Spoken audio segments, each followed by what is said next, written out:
Hindi ko kakausapin si dating hindi ko kakausapin si BBM para kay dating Pangulong Duterte dahil ang sa akin is yung ginawa nila na kidnapping ng isang Pilipino sa loob, government kidnapping ng isang Pilipino sa loob ng ating bansa. There's no going back sa ganun, ma'am. Trabaho niya yun at trabaho niya yon in a sense na inaprubahan niya na hindi niya dapat ginawa bilang isang Pangulo.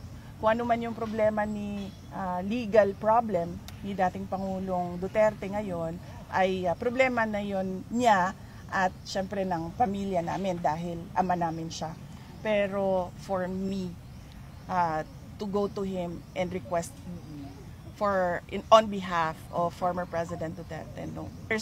There's no going back sa ginawa nila na rendition.